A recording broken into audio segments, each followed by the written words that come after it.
বিসমিল্লাহির রহমানির রহিম।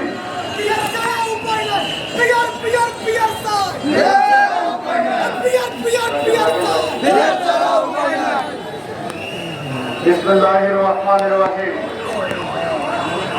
বাংলাদেশ জামাতে ইসলামী পেকুয়া উপজেলা শাখার উদ্যোগে আয়োজিত কেন্দ্রীয় সংগঠন ঘোষিত বিক্ষোভ মিছিল পূর্ববর্তী সমাবেশের সংগ্রামী সভাপতি পেকুয়া উপজেলা জামাতের সংগ্রামী আমির মাওলানা মোহাম্মদ ইমতিয়াজ হোসেন, আজকের এই সমাবেশে আমাদের মাঝে উপস্থিত আছেন কক্সবাজার জেলা জামাতের সাংগঠনিক সম্পাদক সাবেক ছাত্রনেতা জনাব মোহাম্মদ হেদায়েতুল্লাহ।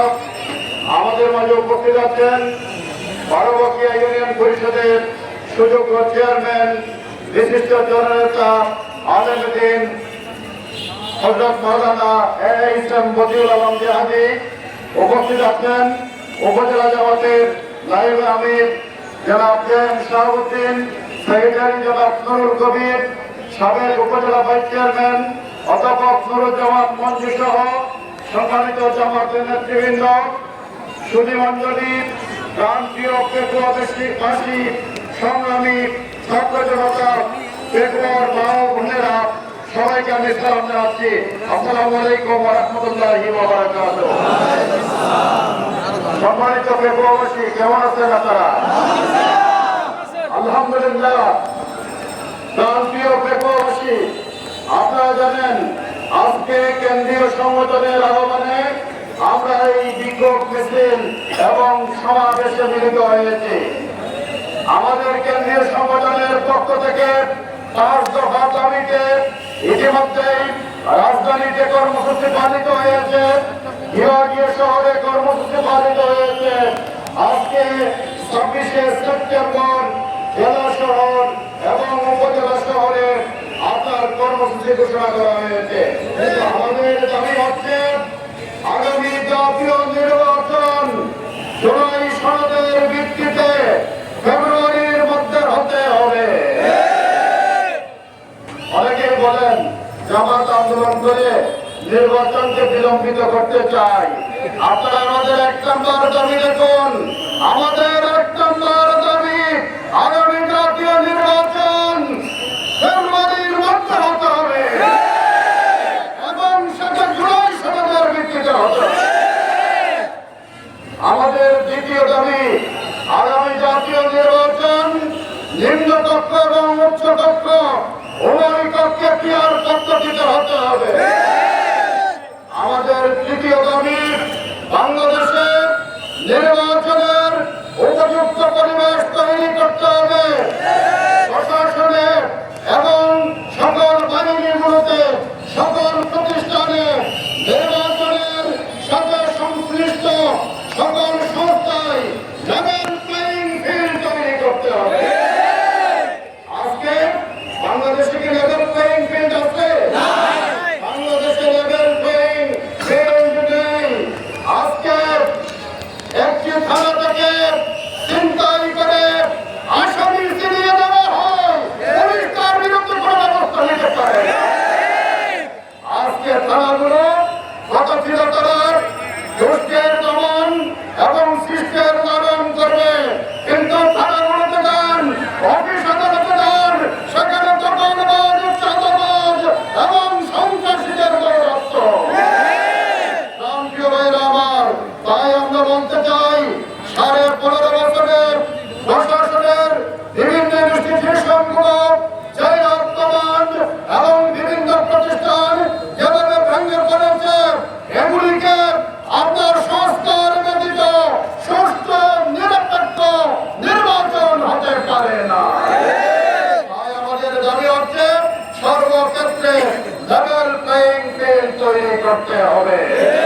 আমাদের দাবি হচ্ছে আপনার জুলাই গণহত্যায় আমাদের এই পেকুয়ার কৃতি সন্তান শহীদ ওয়াসিম আকরাম, চকরিয়ার কৃতি সন্তান শহীদ হাসান হাবিব হাসান সহ সারা বাংলাদেশে প্রায় 200 শতাধিক ছাত্র জনতা জীবন দিয়েছে।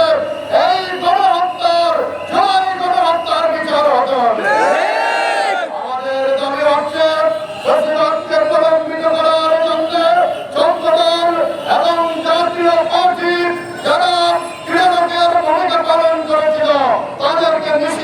করতে হবে। প্রিয় ভাইয়েরা আমার, আজকে আমাদের এই প্রিয় বাংলাদেশ 54 বছর অতিক্রম করেছে। স্বাধীনতা পরবর্তী এই 54 বছরেও এদেশের গরিব দুঃখী মেহনতি মানুষ, সাধারণ মানুষের অধিকার কায়েম হয় না। এদেশের মানুষের চিকিৎসা ব্যবস্থা কি নিশ্চিত হয়েছে?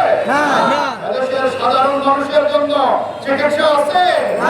এদেশের মানুষের জন্য বিনামূল্যে উচ্চ শিক্ষা, মেডিকেল শিক্ষা, ইঞ্জিনিয়ারিং এবং সকল প্রকার শিক্ষার ব্যবস্থা কি হয়েছে? তা হয়নি।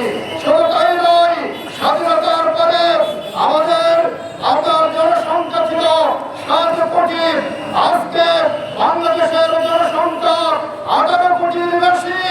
এই বিশাল জনসংখ্যার মধ্যে আমাদের যে বিশাল যুবক জনগোষ্ঠী, এই যুব সমাজের কর্মসংস্থানের ব্যবস্থা কেউ করতে পারে না। আজকে আমাদের যুব সমাজ বেকারত্বের কারণে তারা হতাশাগ্রস্ত, যার কারণে আজকে তারা আমাদের হতাশাগ্রস্ত, বেকারত্বের কারণে হতাশাগ্রস্ত যুব সমাজ আপনার খারাপ পথে ধাবিত হচ্ছে, যার কারণে দেশে চুরি ডাকাতি চিন্তায় এগুলি বন্ধ করা যাচ্ছে না। আজকে আইন শৃঙ্খলা যদি ভালো করতে হয়, তাহলে এই যুব সমাজকে কর্মসংস্থানের ব্যবস্থা করতে হবে। কিন্তু আমরা দেখেছি স্বাধীনতা উত্তর বাংলাদেশে যারা ক্ষমতাসীন ছিল, তারা কর্মসংস্থান তো দূরের কথা, তারা কিভাবে একজন এমপি, একজন মন্ত্রী, একজন বড় রাজনৈতিক নেতা হাজার হাজার কোটি টাকার মালিক হবে, এইটা ছিল তাদের সময়ে জাগরণে। দেশের জনগণের ভাগ্য পরিবর্তন নিয়ে কখনো চিন্তা করেন না। এদেশের যুব সমাজের জন্য, এদেশের ছাত্র সমাজের জন্য আজকে বেশি দরকার জনবহুল এই দেশে কারিগরি শিক্ষা, যার মাধ্যমে যে যতটুকু পড়ালেখা করো সেই কারিগরি শিক্ষা, টেকনিক্যাল শিক্ষার মাধ্যমে প্রত্যেকের কর্মসংস্থানের ব্যবস্থা হবে। এইরকম শিক্ষা দরকার। কিন্তু আমাদের রাষ্ট্রের ধারক বাহক যারা ছিলেন, তারা সেই শিক্ষা আমাদেরকে দিতে পারেন নাই। বেকারত্ব আজকে যুব সমাজের জন্য অভিশাপ হয়ে দাঁড়িয়েছে। আজকে তাই আমাদের আমির জামাত তিনি বলেছেন, ডাক্তার শফিকুর রহমান, জামাত যদি ক্ষমতায় যায় তাহলে যুব সমাজের কর্মসংস্থানকে আমরা প্রায়োরিটি দিব। শুধু তাই নয়, বিনামূল্যে যে যারা ব্যবসা করতে চায় 10 লক্ষ টাকা পর্যন্ত ব্যাংক বিনিয়োগ দেওয়া হবে। আমরা যুব সমাজের কর্মসংস্থান তৈরি করতে চাই। আমাদের ছাত্র সমাজ, আমাদের যুব সমাজ তারা জেগে উঠেছে। তাদের এই জাগরণ আমরা ঢাকা বিশ্ববিদ্যালয়ে দেখতে পেয়েছি। এই জাগরণ আমরা জাহাঙ্গীরনগর বিশ্ববিদ্যালয়ে দেখতে পেয়েছি। ক্রমান্বয়ে অন্যান্য জায়গায় আপনারা দেখতে পাবেন।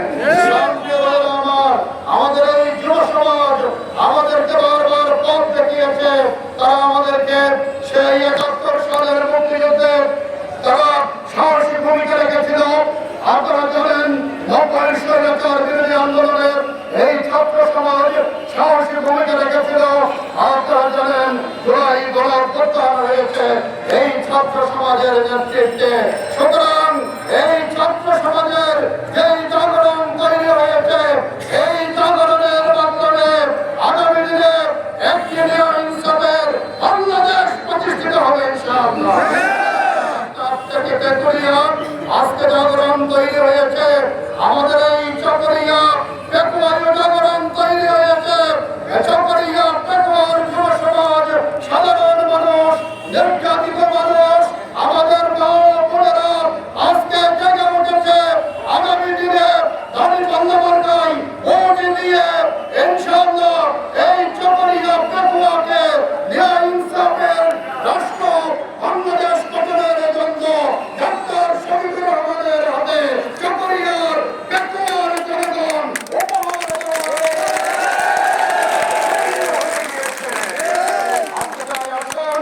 এই কর্মসূচি পালনের মাধ্যমে আমরা আগামী ফেব্রুয়ারিতে একটি অবাধ, নিরপেক্ষ, সুস্থ সুষ্ঠু নির্বাচনের পথকে সুগম করি।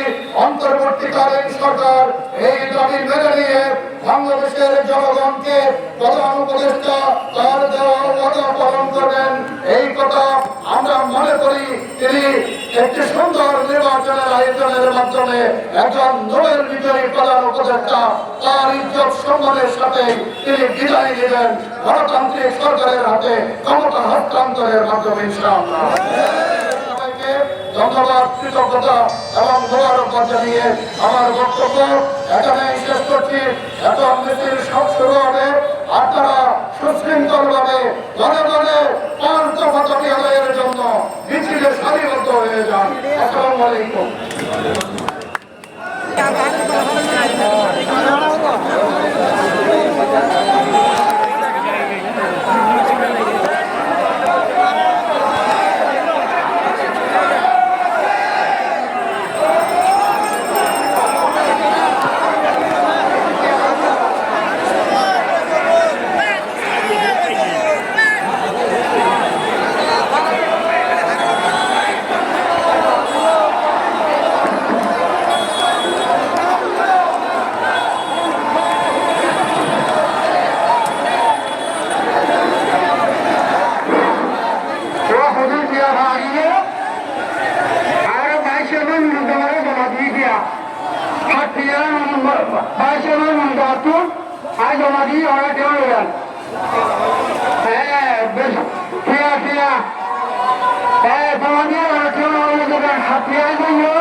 Assalamu alaikum.